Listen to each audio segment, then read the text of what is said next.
Hello. 12 വർഷങ്ങൾക്ക് മുമ്പ് ലാലേട്ടന്റെ ഒരു ഫാമിലി ഫീൽ ഗുഡ് മൂവി പ്രതീക്ഷിച്ച പ്രേക്ഷകർക്ക് അമ്പരപ്പിക്കുന്ന ട്വിസ്റ്റ് നൽകിയ മൂവിയായിരുന്നു ദൃശ്യം 1. പിന്നീട് ദൃശ്യം ഫ്രാഞ്ചൈസിയിൽ ദൃശ്യം 2 വന്നു. ആൻഡ് ഇന്ന് മെയ് 21 ലാലേട്ടന്റെ ബർത്ത്ഡേയുടെ അന്ന് ദൃശ്യം 3യും റിലീസ് ചെയ്തിരിക്കുകയാണ്. ജീത്തു ജോസഫ് സംവിധാനവും രചനയും നിർവഹിച്ച് ആന്റണി പെരുമ്പാവൂർ പ്രൊഡ്യൂസ് ചെയ്ത ദൃശ്യം 3യുടെ വിശേഷങ്ങളാണ് ഈ വീഡിയോയിൽ.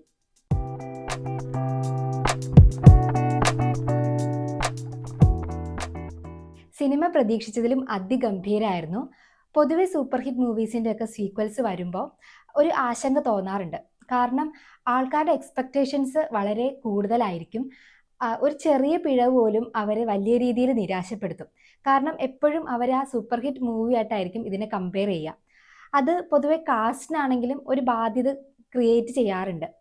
പക്ഷേ ഈ ഒരു സിനിമയിലേക്ക് വരുമ്പോൾ ദൃശ്യം 1ഉം 2ഉം എങ്ങനെയായിരുന്നോ അതിനോടൊപ്പം തന്നെ ചേർത്ത് വെക്കാൻ പറ്റുന്ന രീതിയിലാണ് ദൃശ്യം 3യും മേക്ക് ചെയ്തിരിക്കുന്നത്.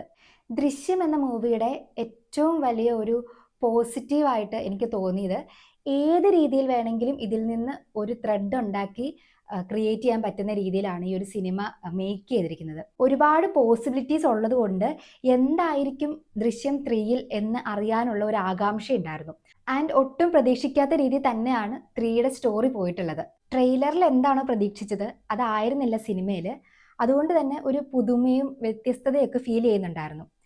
ഈ ഒരു വ്യത്യസ്തത തന്നെയാണ് സിനിമ അതിഗംഭീരമായിട്ട് ഫീൽ ചെയ്യാനുള്ള ഒരു മെയിൻ റീസൺ.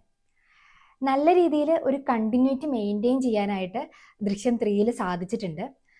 ഒരു 12 ഇയേഴ്സിൻ്റെ ഒരു ഗ്യാപ്പ്, ദൃശ്യം 1 മുതൽ 3 വരെ ആ ഒരു അത്രയും വർഷങ്ങളുടെ ഗ്യാപ്പ് ഉണ്ടല്ലോ, അത് നല്ല രീതിയിൽ എക്സിക്യൂട്ട് ചെയ്യാനും സാധിച്ചിട്ടുണ്ട്. അത് ക്യാരക്ടേഴ്സിൻ്റെ കേസിലാണ് നമുക്ക് നന്നായിട്ട് ഫീൽ ചെയ്യുന്നത്.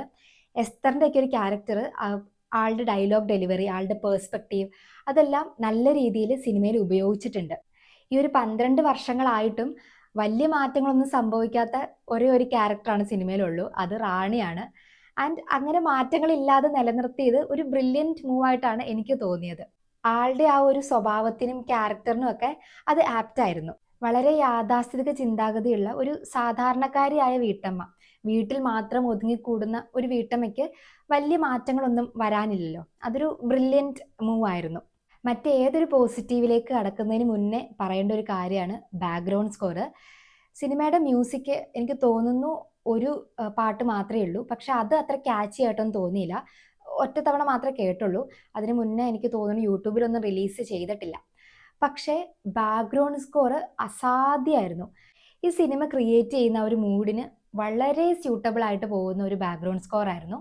എനിക്ക് തോന്നുന്നു മിസ്റ്ററി, പല രീതിയിലുള്ള മിസ്റ്ററീസ് ഉണ്ടല്ലോ, അതിപ്പോൾ ഒരു സൈക്കോയുടെ മിസ്റ്ററി ആയിരിക്കാം, അല്ലെങ്കിൽ ഒരു ഇൻവെസ്റ്റിഗേഷൻ മിസ്റ്ററി ആയിരിക്കാം. ഇതെല്ലാത്തിനും ഒരേപോലത്തെ മ്യൂസിക് ഒരിക്കലും സ്യൂട്ടബിൾ ആവില്ല. ഈ ഒരു സിനിമയ്ക്ക് എന്താണോ ആവശ്യം അതിനോട് വളരെയധികം ചേർന്ന് നിൽക്കുന്ന ഒരു ബാക്ക്ഗ്രൗണ്ട് സ്കോർ ആയിരുന്നു. സിനിമയിലെ ഓരോ ഹൈയും അതിനെ മാക്സിമത്തിൽ എൻജോയ് ചെയ്യാനായിട്ട് ഈ ബാക്ക്ഗ്രൗണ്ട് സ്കോർ നല്ല രീതിയിൽ ഹെൽപ്പ് ചെയ്തിട്ടുണ്ട്. ബാക്ക്ഗ്രൗണ്ട് സ്കോർ ചെയ്തിരിക്കുന്നത് അനിൽ ജോൺസൺ ആണ്. എനിക്ക് സിനിമയിൽ ഏറ്റവും കൂടുതൽ ഇഷ്ടപ്പെട്ട ഒരു ഭാഗം ബാക്ക്ഗ്രൗണ്ട് സ്കോർ ആയിരുന്നു. ഇത്രയും വർഷം, ഈ ഒരു കാലയളവിൽ അവരുടെ ലൈഫ് എങ്ങനെയൊക്കെ മാറിയിട്ടുണ്ട് എന്നുള്ളത് വളരെ കൃത്യമായിട്ട് ഫീൽ ചെയ്യുന്നുണ്ടായിരുന്നു. അത് ഓരോ സീനിലും. ഞാനിങ്ങനെ ദൃശ്യം ഫസ്റ്റിലെ ആ ഒരു പാട്ടുണ്ടല്ലോ, അതിലെ കുറേ സീൻസും ഇപ്പോൾ ഉള്ള സീൻസും തമ്മിൽ നല്ല രീതിയിൽ ആ ഒരു ഡിഫറൻസ് പ്രേക്ഷകരിലേക്ക് എത്തുന്ന രീതിയിലാണ് അതെല്ലാം എക്സിക്യൂട്ട് ചെയ്തിരിക്കുന്നത്. എനിക്ക് സിനിമ കണ്ടുകൊണ്ടിരുന്നപ്പോൾ തോന്നിയൊരു കാര്യമാണ്, നമ്മുടെ മോഹിനിയാട്ടത്തിലെ ബേബി ജിയും പറയുന്ന പോലെ, ഇന്നായ പിന്നെ കംപ്ലീറ്റ് ത്രില്ലാണ്. എനിക്ക് തോന്നുന്നു ആ ഒരു ഫാമിലി ആയിട്ട് ഭയങ്കര കണക്റ്റഡ് ആണ്.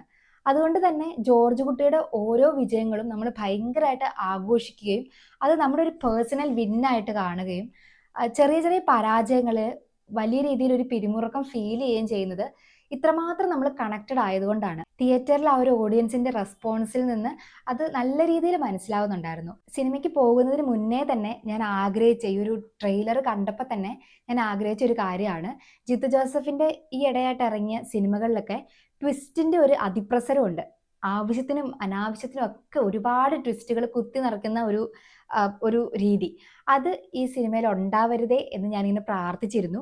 Of course ട്വിസ്റ്റുകളുണ്ട്. ഇന്റർവെല്ലിന്റെ മുന്നേ തന്നെ ഒരു ഗംഭീര ട്വിസ്റ്റ് ഉണ്ട്. പക്ഷേ അദ്ദേഹത്തിന് മറ്റ് സിനിമകളിൽ കാണുന്ന പോലെ ഒരുപാട് ട്വിസ്റ്റുകൾ കുത്തി നിറച്ച് അരോചകമായിട്ട് ഫീൽ ചെയ്യുന്ന ആ ഒരു ലെവലിലേക്ക് എത്തിച്ചിട്ടില്ല. അതും സിനിമ ഒരുപാട് ഇഷ്ടപ്പെടാനുള്ള വൺ ഓഫ് ദ റീസൺ ആണ്.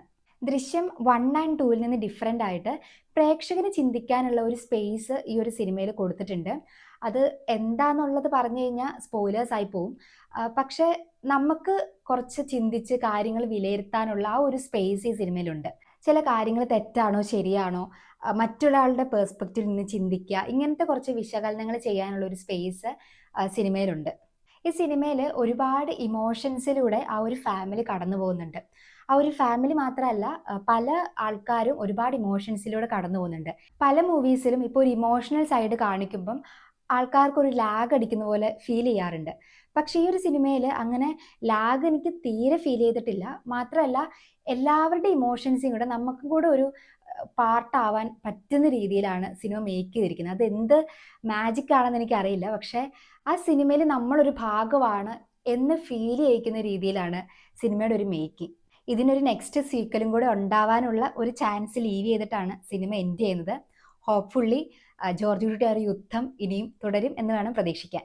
എനിക്കാകെ ഒരു ചെറിയ പോരായ്മ തോന്നിയത് അവസാനത്തെ ക്ലൈമാക്സിലേക്ക് വരുമ്പോൾ ചില സീൻസ് റിപ്പീറ്റഡ് ആയിട്ട് എടുത്ത് കാണിക്കുന്നുണ്ട്. അത് മറ്റൊരു രീതിയിൽ അപ്രോച്ച് ചെയ്തിരുന്നെങ്കിൽ, ആ ഒരു സ്റ്റോറി ടെല്ലിംഗ് മറ്റൊരു രീതിയിലായിരുന്നെങ്കിൽ കുറച്ചും കൂടെ ബെറ്റർ ആയാനെ എന്നൊരു അഭിപ്രായമുണ്ട്. അതർവൈസ് ഫാമിലി ആയിട്ടും കുട്ടികളോടൊപ്പവും ഫ്രണ്ട്സായിട്ടും ഒക്കെ ഒരുമിച്ച് കാണാൻ പറ്റുന്ന വളരെ നല്ല ഒരു മേക്കിംഗ് ഉള്ള മൂവിയാണ് ദൃശ്യം 3.